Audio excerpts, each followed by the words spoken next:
War in the air is a strange kind of duel. Ground soldiers can hide behind walls, trees, trenches, or the earth itself. But a pilot hangs suspended in an empty sky with nowhere to disappear. Every movement is exposed to the world. Every mistake becomes fatal.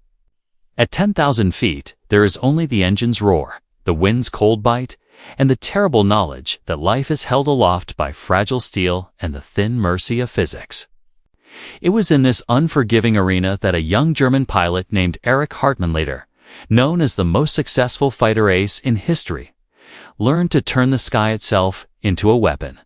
And on one particular day in 1943, he proved just how deadly silence could be. The mission began like many others on the Eastern Front. The Luftwaffe was stretched thin, fighting both Soviet forces and the growing might of the Western Allies. Supply shortages, engine failures, and fatigue gnawed at the pilots constantly. Yet Germany still depended on them to hold back waves of enemy bombers and fighters. Hartmann, barely 21 at the time, had already earned a reputation for his aggressive style. He struck fast, at close range, and preferred to fire only when he was certain every bullet would hit. It was a philosophy he called seat-aside attack break. No hesitation, no waste. But that day was not going to be a typical interception. As Hartmann's Messerschmitt Bf 109 sliced through the cold morning air over the Kuban region, he spotted a formation of aircraft far to the west. At first, he assumed they were Soviet Yak fighters, but as they closed the distance, he realized these were not Russians at all. The silhouettes were too clean, too elegant, the wings too sharply tapered.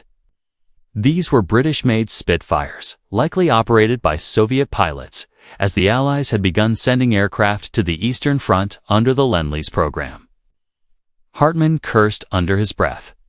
The Spitfire was no amateur's machine. It could outclimb and outturn almost anything the Germans had. Even a skilled German pilot had to respect it. Hartmann was alone, and there were 4 of them. He could have turned back, no shame in retreat. No pilot survives long by taking on impossible odds carelessly. But something in him refused to flee. Perhaps it was confidence earned from dozens of deadly engagements. Perhaps it was the instinct of a hunter who understood the psychology of pursuit. Or perhaps it was simple youthful belief that danger was something that happened to other people.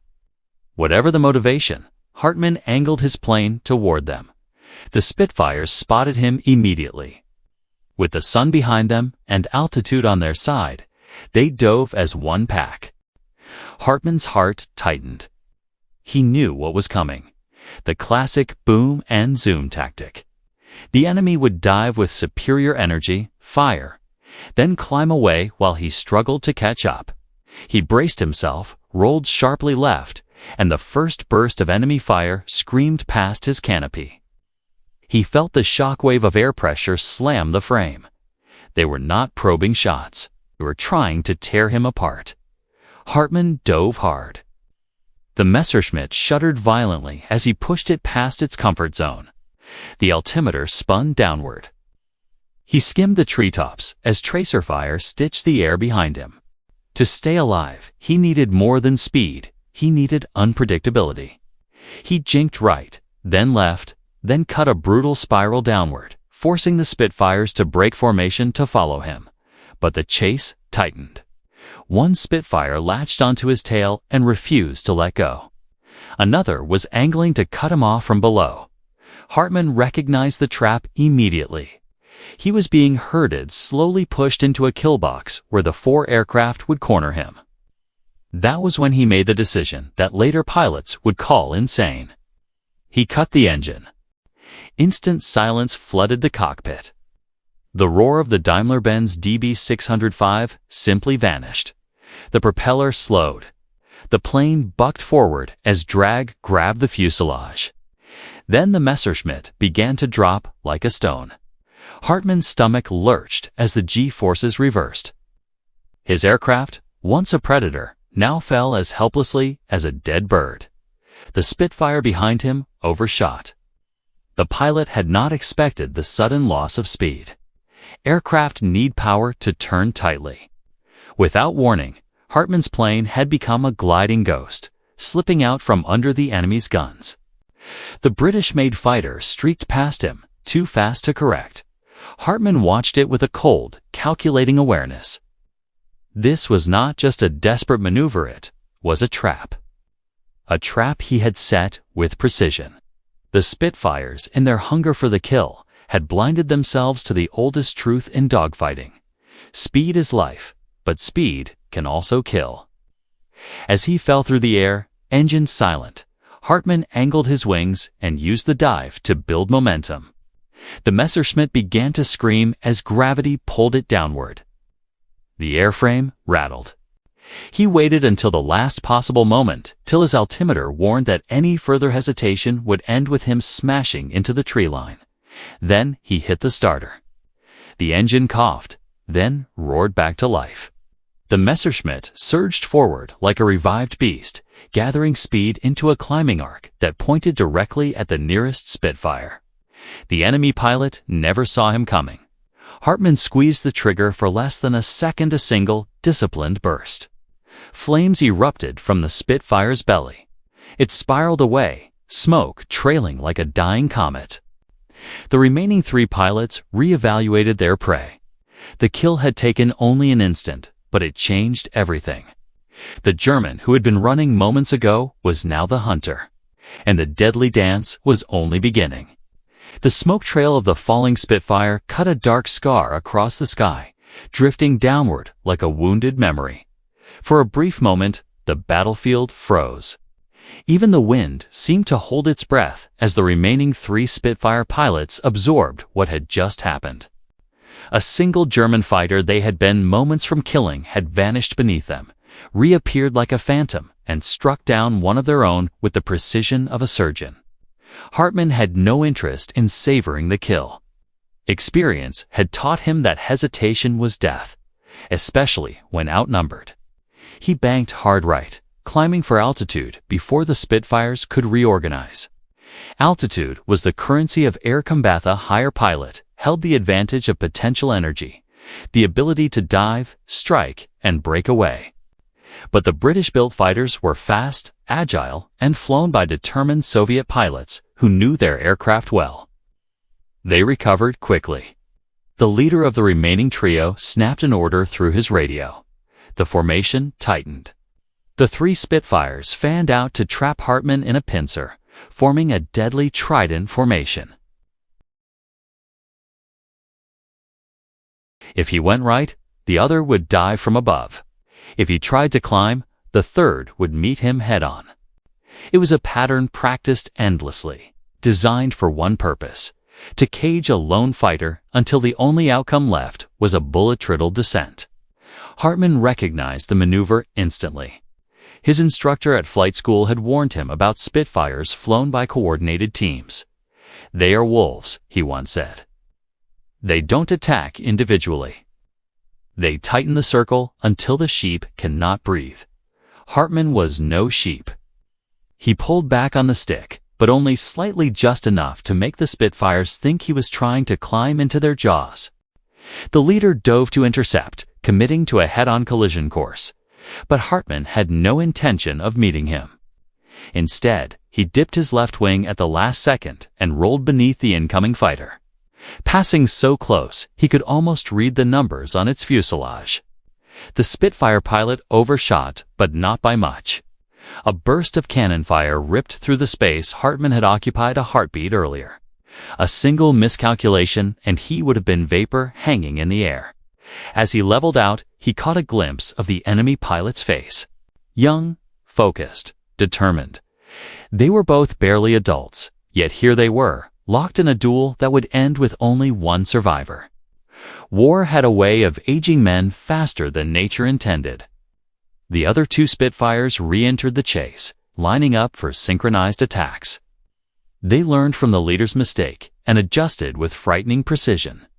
Hartmann forced every ounce of power from his Messerschmitt's engine, pushing it towards the red line. The cockpit trembled. The metal groaned, but the plane held. The Bf-109 was a brute compared to the Spitfire. less graceful, but unforgivingly fast in a dive. He dove again, but this time he did not cut the engine. That trick had bought him 1 kill. The second would require something different. The Spitfires followed him through the dive, but too eagerly. Hartman smiled coldly. Overconfidence was a weapon, and he knew how to wield it. At 500 meters, he pulled into a climbing spiral that seemed sloppy, almost panicked. It was exactly what the Spitfires expected from a pilot trying to shake multiple pursuers. They dove deeper into the trap, corkscrewing after him. Hartman kept climbing, bleeding speed. Then he slammed the stick forward. The Messerschmitt fell into a hammerhead turn, one of the most dangerous maneuvers a pilot could attempt in combat. The plane snapped sideways, nose dropping violently as the aircraft twisted 180 degrees in the air. For a moment, gravity and power wrestled for control. The engine choked, caught itself, and roared again. But behind him, the nearest Spitfire was not so lucky. It attempted the same maneuver too late. The high angle of attack stalled its wings. The aircraft wobbled. The nose dropped too sharply. The pilot panicked, yanking the stick in a desperate attempt to recover lift. The engine screamed in protest. The aircraft spun downward in a tightening spiral. Hartman did not even fire. Gravity was doing the killing for him. The Spitfire disappeared into the clouds below. Whether the pilot survived the crash, Hartman never learned. In war, not all kills come from bullets. Some come from decisions, some from timing, and some from the simple fact that in the sky, nature itself becomes a merciless judge. Now 2 Spitfires remained. The leader, realizing the danger of continuing as a trio, barked another command. The remaining pair broke formation and split apart. One climbed above to set up an attack dive. The other swung wide to flank from the right. Hartman felt his stomach twist. This was worse than before. Separate, the Spitfires could perform alternating attacks, one diving while the other climbed. They could keep him constantly defensive, never giving him time to strike. Eventually, he would make a mistake. Even the best ace would. And when he did, they would be waiting. Hartman needed to break the rhythm before it began. He chose the high Spitfire, the one preparing to dive. With a sudden burst of throttle, he climbed directly toward it. The Soviet pilot hesitated. He had not expected Hartman to go offensive. The moment of hesitation was all Hartman needed. He fired a short burst. The bullets missed, but the message was clear. I will not be chased. The Spitfire dove early, abandoning the high-altitude advantage. The second Spitfire circled in from behind, trying to catch Hartman off guard. He saw it coming from the corner of his eye. He nose-dropped again, but shallowly, just enough to build speed without committing to a full dive. He could feel the exhaustion in his arms. Sweat dripped into his eyes. His breath came shallow. His vision tunneled from the strain of constant G-forces. But he kept moving. In the sky, movement meant survival. Behind him, the Spitfire committed to the chase. The pilot was skilled, matching every twist and roll with terrifying accuracy. They plunged toward the tree line again, but this time Hartman did not intend to dive to his limits. Instead, he slowed just a little, just enough. The Spitfire pilot reacted instantly, adjusting his aim downward. Downward. Hartman kicked his rudder left, rolled to the side, and the Spitfire overshot in a fatal blur. In a single fluid motion, Hartman lined up his guns. He fired. A clean burst. Flames blossomed from the Spitfire's right wing. And now, only one enemy remained. The deadliest duel of the day was still ahead. For a long moment, Hartman did nothing but listen to the storm of metal closing in on him from all sides. To the trembling hum of his own engine, to the thin whistle of air slicing over the canopy. Every instinct told him to run, to use what remained of his altitude to dive away, to stretch the range of the Spitfires until they finally gave up the hunt. But another truth, colder and far more unforgiving, pressed itself against the back of his mind. He wouldn't make it. Not with 4 of them. Not with his current airspeed. Not with his overheating engine screaming in protest. Survival, he realized, demanded something the enemy would never expect, something irrational, almost suicidal. So, he did the unthinkable. Hartman pulled the throttle back until the engine coughed. Then, with a deliberate calm that bordered on madness, he cut it completely. The roar of the Daimler-Benz V12 died with a shuddering gasp, leaving behind a silence so sudden, so total, that he felt as if the world itself had stopped breathing. In that instant, he wasn't outrunning death. He was falling with it. The Spitfires shot past him. Not by much mere meters, but enough. Enough to break their perfect attack rhythm. Enough to disrupt the deadly geometry of pursuit that 4 seasoned RAF pilots had spent the past minutes refining like a pack of wolves circling a wounded stag. Their formation fractured. Their timing slipped. Their instincts were momentarily confused by the sudden disappearance of noise and speed from the German fighter. Hartman's Bf-109 entered a steep, engine-dead glide. His aircraft was now nothing more than a metal spear riding the wind. Its only weapon momentum. Its only hope gravity. Without engine power, he lost almost everything: climbability, acceleration, defensive roll response, but he gained the one thing no tactic, no training, and no machine could counter: unpredictability. The Spitfires hesitated, and hesitation in the sky was a sin. The first 2 overshot wildly, their pilots instinctively expecting the German fighter to maintain speed. Instead, Hartman dropped beneath them, the silence broken only by the creak of stressed metal as he pushed the stick forward. The 3rd Spitfire attempted to brake, its pilot throwing out flaps in a desperate attempt to keep Hartman in sight. But the British machine's wings wobbled dangerously at low speed, forcing the pilot to pull up before he stalled outright. Only 1 Spitfire remained in an ideal firing position, the flight lead. And he, more experienced than the rest, immediately sensed the German ace's maneuver for what it was: a trap. He didn't panic, didn't overshoot, didn't pull up in shock at the sudden silence. Instead, he dipped his nose to follow Hartman downward into the glide, determined to finish the kill and claim a Luftwaffe ace for his squadron's honor. This was the pilot Hartman feared. The one who kept his head.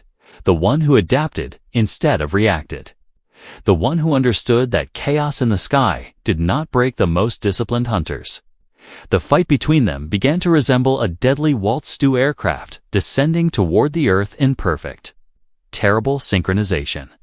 Hartman felt the pressure building in his chest as altitude bled away. The earth, a mottled patchwork of autumn fields and dark forests, rushed toward him like an executioner with open arms. But Hartman had counted on this. He trimmed his aircraft to lighten the nose. With no engine torque pulling him one way or another, the Bf-109 became eerily smooth, like a glider rather than a weapon of war. He could feel every change in the air, every tremor, every shift in pressure. For the first time in the entire chase, he wasn't being hunted. He was choosing where to go. He led the Spitfire leader downward, carefully, deliberately. Pulling him into terrain the British pilot didn't know as intimately as he did. The broken ground ahead, the scattered barns, narrow fields, and faint outlines of tree lines were features Hartman recognized from countless patrols. They were landmarks that could save him or bury him. The Spitfire fired a burst. Tracers sliced past his wing. The message was clear. I'm still here. Hartman didn't flinch.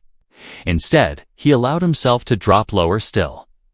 10 seconds passed, then 20. Soon his altitude was so low he could distinguish individual branches on the treetops below. The Spitfire pilot hesitated again, and this time Hartman sensed it. No RAF pilot with self-preservation would willingly dive this low at that speed unless absolutely necessary. One mistake, one misjudged angle, one fraction of a second to slow on the stick, and the result was instant, fiery death. Hartman pulled the stick back slightly, letting his aircraft skim just above the canopy of tall pines. The Spitfire followed, but with less confidence. The British fighter, known for its maneuverability at higher altitudes, felt sluggish down here. Its wings, optimized for climbing and turning in open air, shook as they ripped through turbulent ground-level winds. Hartmann saw his chance. With his airspeed now dangerously low, he could not attempt a traditional evasive maneuver without stalling. But he didn't need speed. What he needed was surprise. He reached for the ignition switch, watching the tree line blur beneath him, and in one swift motion he reignited the engine. The Daimler-Benz roared back to life like an awakened beast. In that explosive moment, the stillness shattered. The sudden surge of power kicked the Bf-109 forward with brutal force. Hartmann yanked the plane upward in a tight climbing turn, something impossible just seconds earlier. The maneuver was violent, risky, almost insane, but perfectly timed. The Spitfire pilot wasn't ready for it. By the time he reacted, Hartmann was already rising into the sun, his silhouette dissolving into blinding light. The British pilot followed, but the few seconds lost in confusion were fatal. For the first time since the chase began. Hartmann wasn't the hunted, he was the hunter. For a few heartbeats, Hartmann disappeared into the sun like a ghost swallowed by fire.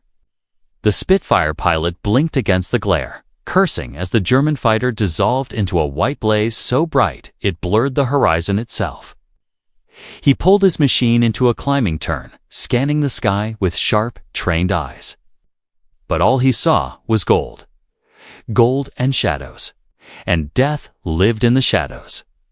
Hartmann knew exactly where to be. He'd used this tactic many times from the steppes of Russia to the skies over Romania, and it never failed to unnerve even the most disciplined enemy pilot. The sun was the oldest weapon of aerial warfare, older than any machine, older than any doctrine. It blinded, disoriented, erased shapes, and turned metal into formless silhouettes. From below, a fighter climbing into it became invisible. From above, a fighter diving out of it became unstoppable. And now, for the first time since the chase began, Hartmann had altitude, speed, and the upper hand. He angled his Bf-109 slightly left, then right. Feeling for the pressure of the wind against his wings, letting instinct honed by hundreds of deadly encounters guide him. The silence was over. The hunt had begun. Below him, the Spitfire pilot was still searching, circling, frustrated by the sudden reversal. The ground rushed beneath him in a smear of green and brown, but the pilot hardly saw it. He was focused on the sky. He expected an attack. He knew the German ace wouldn't flee now. Not after escaping for aircraft with a gambit so insane it belonged in a handbook of impossibilities. No Hartmann would finish it. The Spitfire pilot tightened his turn, hoping to catch even a flash of silver, a dark outline, a movement that didn't belong to sunlight or clouds. But he never saw Hartmann emerge. Hartmann saw everything. The angle of the Spitfire's wings, the slight wobble from over-trimmed ailerons, the way the British pilot looked toward the wrong quadrant of sky, the momentary hesitation in the turn radius. To Hartmann, these were not random details, they were vulnerabilities. And in aerial combat, vulnerabilities were fatal. He throttled forward, pushing the Daimler-Benz engine to its full roar. The aircraft trembled with power as it surged downward, accelerating into a deadly dive. The sun behind him became a blinding shield that turned his fighter into an invisible spear aimed straight at the British pilot's blind spot. Meters vanished. Altitude evaporated. The Spitfire grew larger in his gun sight, its frame sharp and clear, a perfect silhouette against the landscape below. At the last second, Hartmann reduced throttle to stabilize his aim. The gun sight circle steadied. The reticle aligned. And for a moment, the world shrank to a single point of focus. But Hartmann didn't fire. Not yet.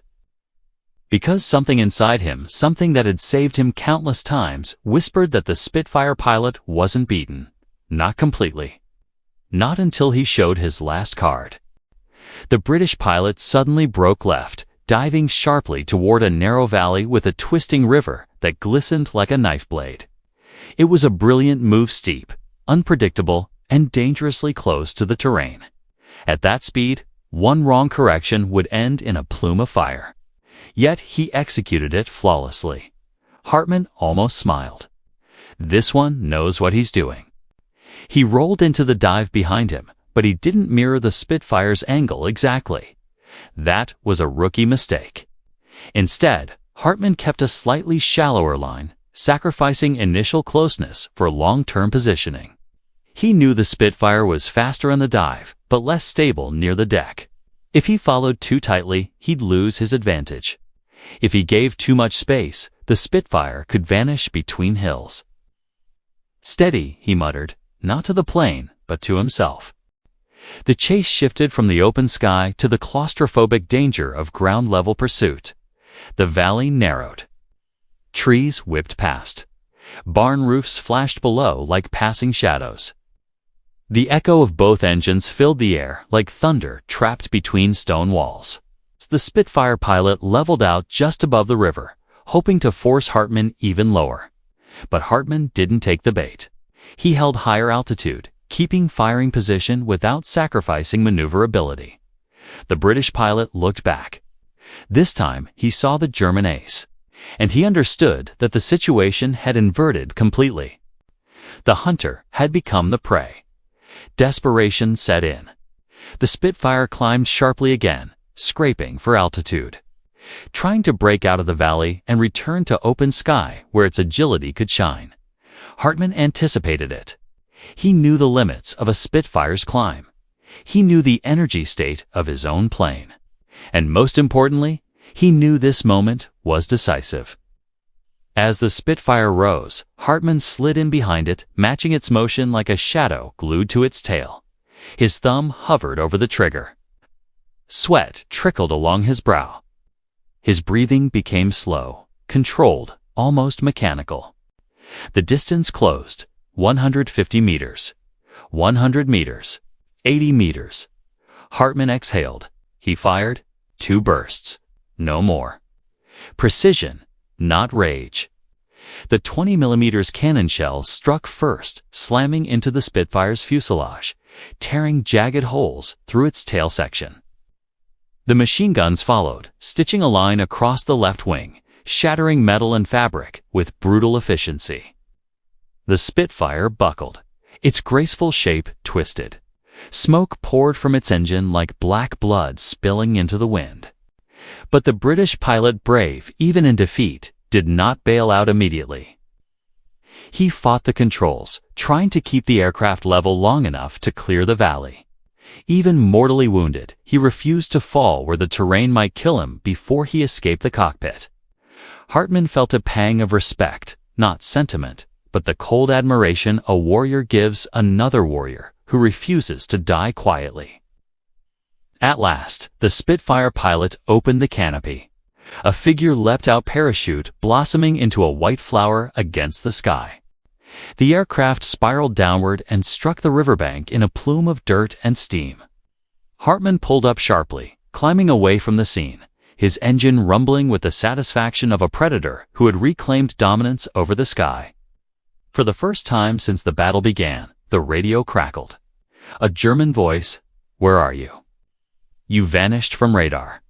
Hartmann answered with a calmness that belied the chaos he had survived. "Still alive," he said. Returning to base. Behind him, the valley lay quiet again, holding the memory of the impossible maneuver that had turned 4 hunters into the hunted, and had saved the life of a German ace who refused to die in silence. The sky felt strangely empty after the battle, too open, too quiet, as if the world itself were catching its breath. Hartmann climbed steadily, letting the Bf-109 level out above the broken line of clouds. The landscape beneath him looked peaceful, almost innocent. Rivers like silver threads, fields stretching into the horizon, scattered villages untouched by the violence raging above them. But Hartmann knew better. Peace in wartime skies was an illusion, fragile as frost on glass.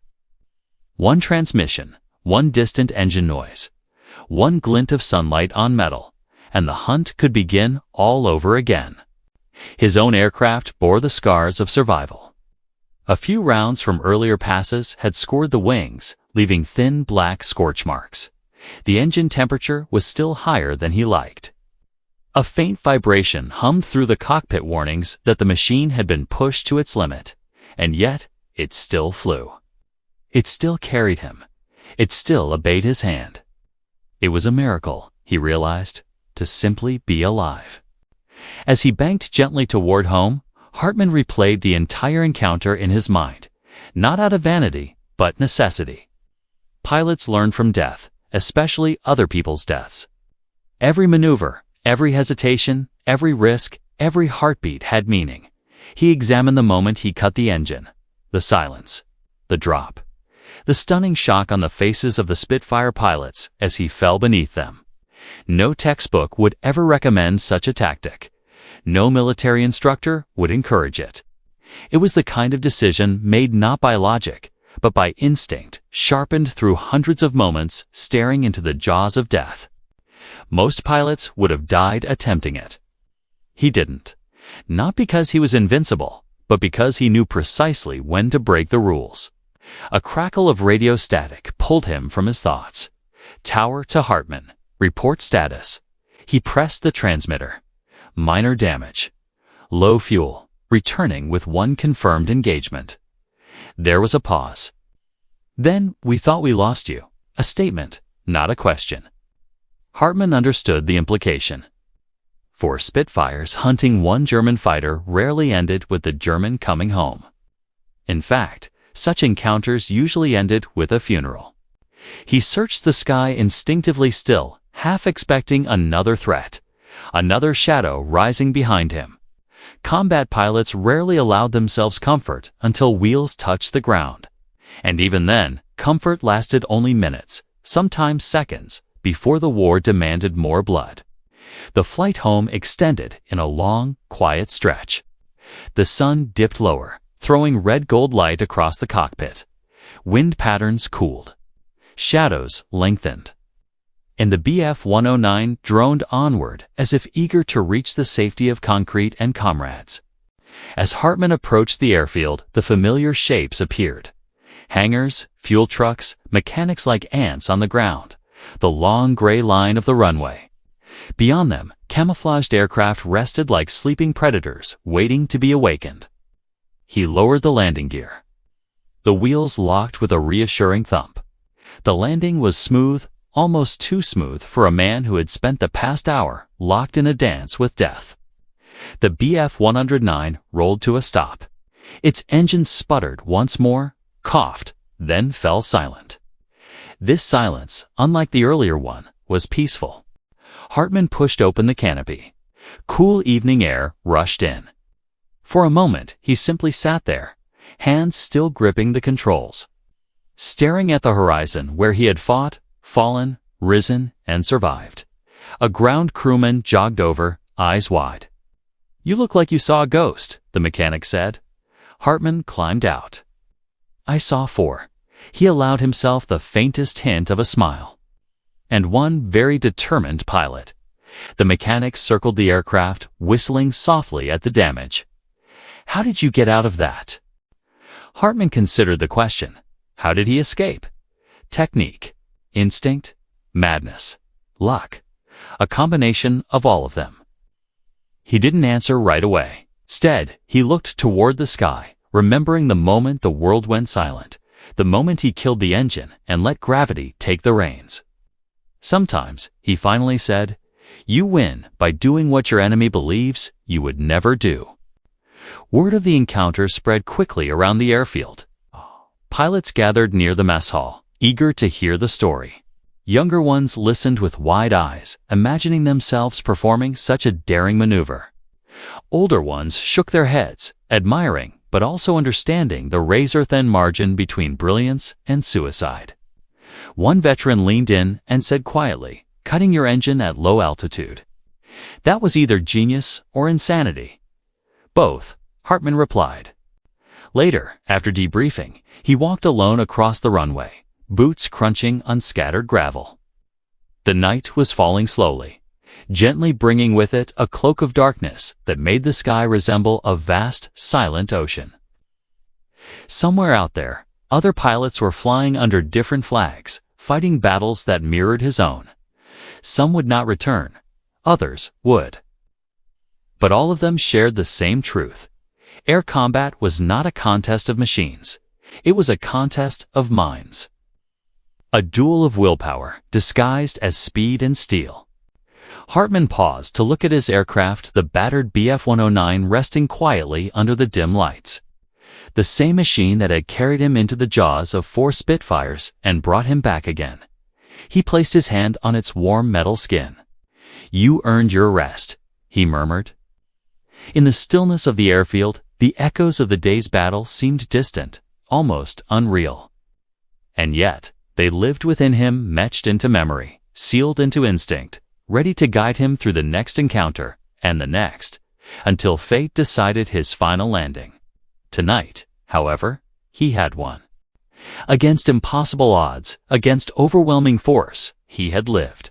And somewhere, drifting gently beneath a white parachute, a British pilot would live to another survivor of a deadly moment in the war where both men had flown beyond the limits of fear. The sky, for now, belonged to the quiet. But Hartman knew it would not last. For tomorrow, the engines would roar again.